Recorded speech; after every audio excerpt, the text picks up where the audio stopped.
जिस तरीके से हमारा हाथ, पैर, नाक, मुंह, जीभ, दिमाग हमारे शरीर के अभिअंग हैं, हमारे शरीर का एक हिस्सा है, ठीक उसी तरीके से तकलीफ, दुख, परेशानियां भी हमारे जीवन का एक अभिअंग है। और तकलीफ, दुख, परेशानियां हमें तंग नहीं करती है। तकलीफ की क्या मजाल कि एक इंसान को तकलीफ पहुंचा दे, दुख के क्या मजाल जो किसी इंसान के बच्चे को दुख पहुंचा दे, परेशानी की क्या औकात है जो किसी इंसान के बच्चे को परेशान कर दे।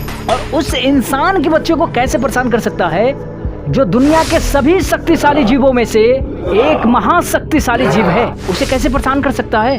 तकलीफ, दुख, परेशानियां उतना परेशान नहीं करती जितना कि हम खुद को दुखी मानकर तकलीफ देते हैं, तकलीफ देकर अपने आप को परेशान करते हैं। ये हम खुद करते हैं, हम खुद ही से परेशान होते हैं। इतना याद रखें मेरे दोस्त कि दुख और सुख, सुख और दुख दोनों हमारे आंगन में आए, हमारे जीवन में आए एक मेहमान हैं। बारी बारी से आएंगे, कुछ दिन ठहर कर चले जाएंगे। आपको एक पुरानी कहावत याद दिला दूं, आपने सुना है, लोहा लोहे को काटता है। गलत, पूरी तरह गलत। एक समानांतर लोहा को नहीं काट सकता। एक गोलाकार लोहा को नहीं काट सकता। यानी कि एक मजबूत लोहा एक कमजोर लोहा को काटता है। एक धारदार लोहा ही किसी अन्य लोहा को काटता है। ठीक उसी तरह से आपके दुख, तकलीफ, परेशानी को आपका हंसना ही आपके तकलीफों को कम कर सकता है। दुख बैड इमोशंस हैं तो इसे आपका खुश रहना ही इस दुख को खत्म कर सकता है। आपका हंसना ही आपके तकलीफों को कम कर सकता है। दुख, तकलीफ और परेशानी में जब हम होते हैं तो हम ऐसा चाहते हैं कि काश कोई ऐसा मिल जाता जो हमारी तकलीफ को कम कर देता। हम तलाश करते होते हैं कि काश कोई ऐसे लोग मिल जाते जो हमारे परेशानियों को दूर कर देता। हम प्रार्थना, दुआएं, मिन्नतें करने लगते हैं कि काश हमारी तकलीफें खत्म हो जाती। बस कोई क्यों, कब तक दूसरों का सहारा लेंगे मेरे दोस्त।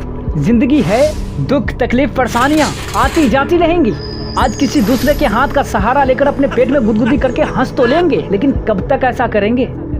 वो हाथ, वो पेट अपने पास तो खुद मौजूद है, क्यों ना अपने आप को ऐसा बना लिया जाए कि मुझसे मिलने के बाद किसी और की कमी पूरी हो जाए। क्यों ना अपने आप को ऐसा बना लिया जाए। तकलीफ, दुख, परेशानी जीवन का एक अभिअंग है। इसे अपने जीवन से निकाला नहीं जा सकता है, इसे अपने जीवन से निकाल कर फेंका नहीं जा सकता है, क्योंकि इसका कोई आकार विकार नहीं होता है, ये काल्पनिक होता है।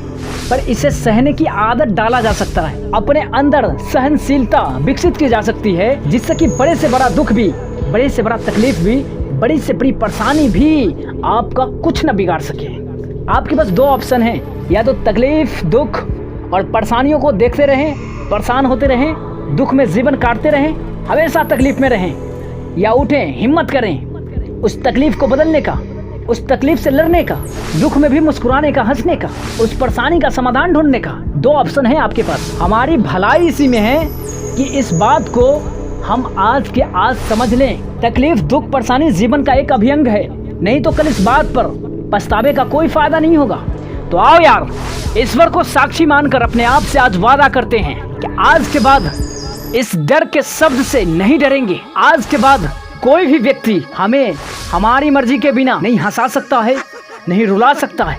आज के बाद नहीं मुझे दुख परेशान कर सकता है, नहीं कोई परेशानी मुझे गले लगा सकता है। मेरे मर्जी के बगैर मुझे कोई क्रोध दिला नहीं सकता, गुस्सा दिला नहीं सकता है। मेरे मर्जी के बगैर मुझसे कोई एक शब्द बुलवा नहीं सकता है, क्योंकि अब मेरे शरीर पर मेरा खुद का शासन होगा, क्योंकि अब मेरे शरीर के सारे इमोशंस और सारे पार्ट्स पर मेरा कंट्रोल होगा। मैं ये वादा करता हूँ कि मेरे मर्जी के बगैर दुनिया का कोई परेशानी मुझे परेशान नहीं कर सकता। मैं ये वादा करता हूँ कि दुनिया का बड़े से बड़ा तकलीफ भी मेरे मर्जी के बगैर मुझे तकलीफ नहीं पहुँचा सकता। मैं ये वादा करता हूँ कि जब भी परेशानी आएगी, या तो जीतूंगा या सीखूंगा, हारूंगा नहीं। मैं ये वादा करता हूँ कि बड़े से बड़े तकलीफ का सामना मैं अकेले करूंगा। मुझ पर आने वाले परेशानी का सामना मैं खुद करूंगा। मैं तब तक हिम्मत नहीं हारूंगा जब तक कि डर मुझसे डरकर भाग न जाए।